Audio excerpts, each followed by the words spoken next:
নমস্কার, চলে এসেছি নতুন একটি জিকে সিরিজ নিয়ে, যেখানে আমরা আপকামিং রেলওয়ে এক্সামগুলির কথা মাথায় রেখে 2016 সাল থেকে এখন পর্যন্ত রেলের NTPC, group D, ALP, RPF সহ টেকনিশিয়ান বাকি যে পরীক্ষাগুলি হয়েছিল প্রত্যেকটি পরীক্ষার প্রিভিয়াস ইয়ার কোশ্চেন আমরা বিষয়ভিত্তিক এখানে আলোচনা করব। তো আমাদের আজকের ভিডিও শুরু করছি। নমস্কার, আজকের প্রথম প্রশ্ন মহাজনপদ থেকে আর কি। পাটলিপুত্রতে স্থানান্তর হওয়ার আগে পর্যন্ত মগধের রাজধানী কী ছিল? এটা রাজগীর হবে, আমরা জানি। উদয়ন, হর্ষাঙ্গ বংশের রাজা উদয়ন রাজগীর থেকে পাটলিপুত্রতে রাজধানী স্থানান্তর করেছিল এবং পাটলিপুত্র স্থাপনও করেছিল উদয়ন। ঠিক আছে, চলো পরের প্রশ্নে যাই। পরের প্রশ্ন বলছে মগধের রাজধানী কোনটি? আচ্ছা, এখানে মগধের রাজধানী রাজগীর মগধের রাজধানী। ঠিক আছে, চলো পরের প্রশ্নে যাচ্ছি।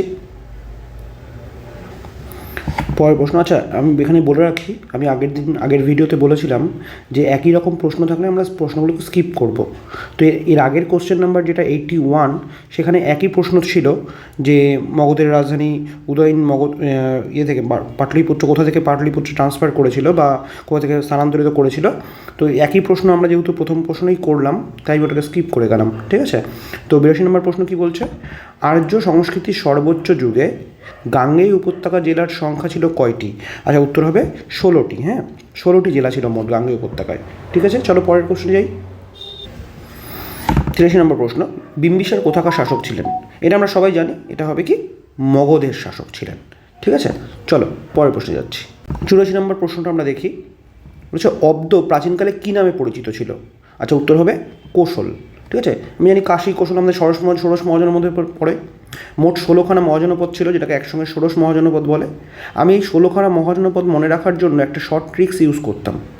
K4, A3, M3, B2, CGSP। ঠিক আছে, K4 হচ্ছে কাশী, কোশল, কুরু, কম্বোজ। A3 অবন্তী, অশ্মক, অঙ্গ, মগধ, মৎস্য, মল্ল, বৃজি, বৎস, চেদি, গান্ধার, সুরসেন, পাঞ্চাল। তোমরা এই ষোড়শ মহাজনপদ থেকে একটা জিনিস সবসময় নোট করে রাখবে, নোট করে মুখস্থ করবে, সব ভালো হয়। এই ষোড়শ মহাজনপদের 16খানা মহাজনপদের বর্তমান নাম কি বা বর্তমান অবস্থান কোথায়, এটা কিন্তু ভীষণ ইম্পর্টেন্ট এই মহাজনপদ থেকে। ঠিক আছে, চলো আমরা এর পরের প্রশ্নে যাচ্ছি। আমাদের পরের প্রশ্নটা 25 নম্বর প্রশ্ন শুরু হচ্ছে জৈন ধর্ম থেকে।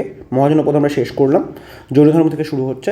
আচ্ছা, জৈনদের জীবনে যে 5টি সীমাবদ্ধতা অনুসরণ করতে হতো, তার মধ্যে নিচের কোনটির অর্থ অধিগ্রহণ? আচ্ছা, 5টি সীমাবদ্ধতা বলে দেবে। আচ্ছা, এখানে লেখাই আছে অপরিগ্রহ।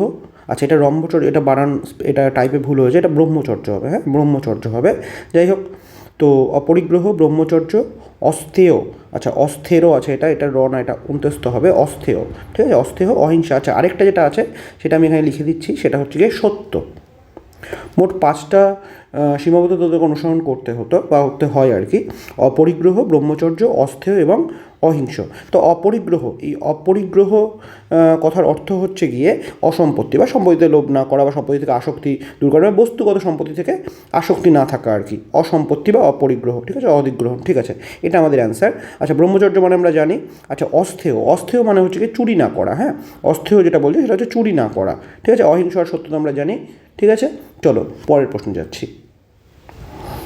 86 নম্বর প্রশ্ন আমরা দেখছি, জৈন ধর্মে জৈন শব্দটি সংস্কৃত শব্দ জিনা থেকে এসেছে, যার অর্থ আছে, জৈন ধর্মের জিনা শব্দটির অর্থ হচ্ছে বিজয়ী। হ্যাঁ, এখানে কী লেখা হয়েছে? যে সমস্ত মানুষের আবেগকে অতিক্রম করেছে। আচ্ছা, মানে মানসিক আবেগকে অতিক্রম করেছে, অর্থাৎ জিনা শব্দের অর্থ কিন্তু হচ্ছে গিয়ে বিজয়ী, যেখান থেকে জৈন ধর্ম শব্দটি এসছে। ঠিক আছে, চলো পরের প্রশ্ন দেখি। আমাদের পরের প্রশ্ন আছে মহাবীর কোথায় জন্মগ্রহণ করেন? আচ্ছা, উত্তর হবে কুণ্ডগ্রাম, বৈশালীর কুণ্ডগ্রামে। ঠিক আছে, চলো নেক্সট কোশ্চেন দেখছি। জৈনদের সর্বজনীন প্রার্থনা নবকার মন্ত্রে নম অরিহন্ত নাম এর আক্ষরিক অর্থ কী? আচ্ছা, এর আক্ষরিক অর্থ আমি সমস্ত আধ্যাত্মিক গুরু এবং ঐশ্বরিক শিক্ষকদের প্রণাম করি। ঠিক আছে, চলো পরের প্রশ্নে যাচ্ছি। 89 নম্বর প্রশ্ন, জৈন ধর্মের তীর্থঙ্কর কে? আমরা জানি 24টি তীর্থঙ্কর ছিল, তাই তো? তীর্থঙ্কর বলছে তাদেরকে যারা ধর্মের একজন ত্রাণকর্তা এবং আধ্যাত্মিক শিক্ষক, যিনি মোক্ষ ও মুক্তির পথ শেখান। ঠিক আছে, চলো পরের প্রশ্ন দেখছি। 90 নম্বর প্রশ্ন কী বলছে? জৈন ধর্মের প্রথম তীর্থঙ্করকে? খুব ইম্পর্ট্যান্ট প্রশ্ন, এটা আমি বহু পরীক্ষার কোশ্চেনে দেখেছি। তো প্রথম তীর্থঙ্করকে ঋষভনাথ, ঠিক আছে। তো জৈন ধর্মের প্রথম তীর্থঙ্কর, শেষ তীর্থঙ্কর, 23তম তীর্থঙ্কর, এগুলো কিন্তু খুব ইম্পর্ট্যান্ট। হ্যাঁ, ফার্স্ট তীর্থঙ্কর, 23তম তীর্থঙ্কর এবং শেষ বা 24তম তীর্থঙ্কর আর কি, এটা কিন্তু একটু দেখে যাবে, ঠিক আছে। চলো পরের কোশ্চেনে যাই। আমরা আস্তে আস্তে পাবো, এগুলো সবই পাবো আস্তে আস্তে কোশ্চেন, তাই এখানে আমি বললাম না। চলো এখানে নম্বর প্রশ্ন দেখো, ড্যাশ হলো 24তম তীর্থঙ্করের মধ্যে প্রথম তীর্থঙ্কর। বাহ, দেখো এই কোশ্চেনে কিন্তু আগের প্রশ্নটাই, ঋষভনাথ প্রথম তীর্থঙ্কর, ঘুরিয়ে দিয়েছে 24তম তীর্থঙ্করের মধ্যে প্রথম তীর্থঙ্কর। অনেকে ভুল করে 24তম তীর্থঙ্করের নাম লিখে দেবে, ঠিক আছে। চলো, যদি অপশান নেই, আচ্ছা যাই হোক, চলো পরেরটা দেখি। 92 নম্বর প্রশ্ন, স্বামী মহাবীর কোথায়? দেখো এই প্রশ্ন আমরা আগে করেছি, স্বামী মহাবীর কোথায় জন্মগ্রহণ করেছেন, তাই না? এই প্রশ্ন কিন্তু আমরা করেছি আগে, তাই না? পুণ্যগ্রাম, বৈশালীর। চলো নেক্সট। 93 নম্বর প্রশ্ন কী বলছে? মহাবীর ও তার অনুগামীদের শিক্ষা প্রায় 1500 বছর আগে লিপিবদ্ধ করা হয়েছিল, যে আকারে সেগুলি বর্তমানে কোন স্থানে পাওয়া যায়? আচ্ছা, উত্তর কী হবে? উত্তর হবে গুজরাটের বল্লভী। আচ্ছা, এখানে টাইপ মিস্টেক আছে, এটা হবে বল্লভী, গুজরাটের বল্লভীতে, ঠিক আছে। গুজরাটের বল্লভীতে পাওয়া যায় এই লিপিবদ্ধ করা ডেটাগুলো, ঠিক আছে। চলো, দিগম্বর সম্প্রদায় নিম্নলিখিত কোন সম্প্রদায়ের অন্তর্গত? আমরা জানি জৈন ধর্মের অন্তর্গত, ঠিক আছে। যখন একজন তীর্থঙ্কর একটি নশ্বর দেহ ত্যাগ করেন, তখন এটি কী নামে পরিচিত, বা এটি কী নামে পরিচিত সেটা যাই হোক, নির্বাণ লাভ, ঠিক আছে, নির্বাণ লাভ নামে পরিচিত। আচ্ছা, এখানে কিন্তু কোশ্চেন নাম্বার টাইপে ভুল আছে, এটা 95। হ্যাঁ, চলো পরের প্রশ্ন যাই। 96 নম্বর প্রশ্ন দেখি। পবিত্র ব্যক্তি হিসেবে বিবেচিত হয় যিনি জৈন ধর্মকে বর্তমান রূপ দিয়েছেন, আমরা সবাই জানি মহাবীর। চলো পরের প্রশ্ন দেখছি। বর্ধমান ওর নামই মহাবীর ছিল। মহাবীর কততম তীর্থঙ্কর ছিলেন? 24তম, আমরা জানি শেষ তীর্থঙ্কর 24তম তীর্থঙ্কর ছিলেন, ঠিক আছে। বলছি শ্বেতাম্বর শব্দটি কোন ধর্মের সঙ্গে সম্পর্কিত? আমরা জানি জৈন ধর্মের সঙ্গে সম্পর্কিত, দুটি ভাগ, শ্বেতাম্বর আর দিগম্বর, তাই তো? শ্বেতাম্বর আর দিগম্বর আমরা জানি, ঠিক আছে। চলো নেক্সট। জৈন সন্ন্যাসী স্থাপনাগুলিকে কি বলা হয়? আচ্ছা, বাসদি বা বাসদি বলা হয় জৈন সন্ন্যাসী স্থাপনাগুলিকে, ঠিক আছে। চলো, ভগবান মহাবীরের আসল নাম কি? আমরা জানি ভগবান মহাবীর আসল নাম, আগে একটা কোশ্চেনে দেখলাম, বর্ধমান, ঠিক আছে। চলো 101 নম্বর প্রশ্ন দেখি। মহাবীরকে কতজন তীর্থঙ্করের মধ্যে শেষ তীর্থঙ্কর হিসেবে বিবেচনা করা হয়? আমরা আগের কোশ্চেনে এটা পড়েছি একবার, 24তম তীর্থঙ্কর, তাই তো? ঠিক আছে, চলো 102 নম্বর প্রশ্ন দেখি। 24তম জৈন তীর্থঙ্কর কে ছিলেন? এটা কোশ্চেনটা আমরা আগেও বহুবার পেলাম। হ্যাঁ, চলো দেখো প্রশ্নটা কী আছে, নিচের কোনটি খ্রিস্টপূর্ব 6ষ্ঠ শতকের প্রথম দিকে মহাবীরের জন্মস্থান? এই কোশ্চেনটা আমরা পেয়েছি আগে, বৈশালীর পুণ্যগ্রাম, তাই তো? চলো, পার্শ্বনাথ কততম তীর্থঙ্কর? 23তম। দেখো তাহলে 23তম আমরা পেয়ে গেলাম পার্শ্বনাথ, 24তম বা শেষ হচ্ছে আমাদের মহাবীর, প্রথম আমরা পেয়ে গেছি। তাহলে আমরা প্রথমেই বলেছিলাম এই তিনটে কিন্তু খুব ইম্পর্টেন্ট, ঠিক আছে, এই তিনটে কিন্তু খুব ইম্পর্টেন্ট। চলো পরের কোশ্চেন দেখি। ত্রিরত্ন কোন ধর্মের সঙ্গে যুক্ত? আমরা জানি এখানে আচ্ছা এখানে অপশানই নেই। আচ্ছা, এটা জৈন ধর্মের সঙ্গে যুক্ত, এটা ওখানে অপশান নেই কেন আমি জানি না, যাই হোক জৈন ধর্মের সঙ্গে যুক্ত। তো কী আছে এই ত্রিরত্ন? জৈন ধর্মের ত্রিরত্ন কি? এটি হচ্ছে সাম্যক জ্ঞান, সাম্যক দর্শন, আমি এইভাবে রাখছি, সাম্যক দর্শন এবং সাম্যক চরিত্র, ঠিক আছে। এই তিনটেকে জৈন ধর্মে বলা হয় ত্রিরত্ন, ঠিক আছে, সাম্যক জ্ঞান, সাম্যক দর্শন এবং সাম্যক চরিত্র, ঠিক আছে। চলো আমরা পরের কোশ্চেনে যাই। 106 নম্বর প্রশ্ন, আমাদের জৈন ধর্ম নিয়ে আজকের শেষ প্রশ্ন, বা এই ভিডিওরও আজকে শেষ প্রশ্ন। বলছি নিচের কোন জোড়াটি ধর্ম এবং পবিত্র পুস্তকের সাথে বেমানান? আচ্ছা ঠিক আছে, দেখছি। আচ্ছা, ইসলামের কোরআন ঠিক আছে, আচ্ছা শিখদের গুরু গ্রন্থ সাহেব ঠিক আছে, খ্রিস্ট ধর্মের বাইবেল ঠিক আছে, কিন্তু জৈন ধর্মে কিন্তু উপনিষদ নয়।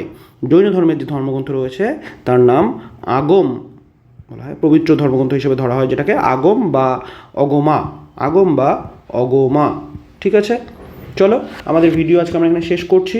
দেখো তোমাদের মধ্যে যাদের এনটিপিসি সামনেই পরীক্ষার ডেট দিয়ে দিয়েছে অলরেডি, তো এনটিপিসি বা গ্রুপ ডির পরীক্ষা রয়েছে বা রেলের যে কোনো পরীক্ষা রয়েছে, সারা জীবন মোটামুটি আগামী 5 বছর কিন্তু এই ভিডিওগুলি, যেগুলো পরপর আমি দেখো হিস্ট্রি 1, 2, 3 করে ক্লাসগুলো করাচ্ছি, হিস্ট্রি শেষ হলে আমরা এরপর আরেকটা সাবজেক্ট শুরু করব। তো এইভাবে পুরো একদম রেলের যে PYQ যেটা আছে, রেলের PYQ মোটামুটি 2016 থেকে তোমরা দেখতেই পাচ্ছ পুরো প্রত্যেকটা কোশ্চেনের পাশেই কোন ইয়ারে কোশ্চেনটা এসেছে সেটা লেখা আছে। 2016 থেকে 2022 পর্যন্ত যতগুলো পরীক্ষা হয়েছে রেলের, সমস্ত পরীক্ষার আমি কিন্তু PYQ subject wise, topic wise ভাগ করে টাইপ করে তোমাদেরকে কিন্তু আমি করিয়ে দিচ্ছি।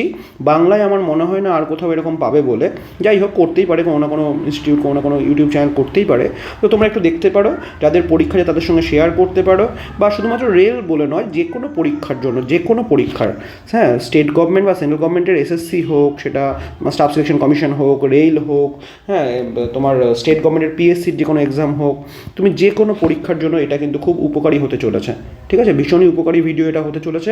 কারণ তোমাদের কী হবে, তোমাদের কিন্তু একবারে চ্যাপ্টার ধরে ধরে, সাবজেক্ট ধরে ধরে, চ্যাপ্টার ধরে ধরে তোমাদের কিন্তু এটা রিভিশনের কাজ করবে। ঠিক আছে, ইম্পর্টেন্ট কোশ্চেনগুলো এখানে রয়েছে, তোমরা বুঝতেই পারছো।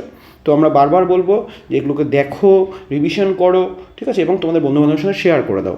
কারণ তোমরা শেয়ার করলে এটা আরও মানুষের কাছে পৌঁছে যাবে, তাতে তোমাদেরও লাভ এবং আমার তো লাভ আছেই। ঠিক আছে, চলো দেখা হচ্ছে পরের ভিডিওতে, বাই।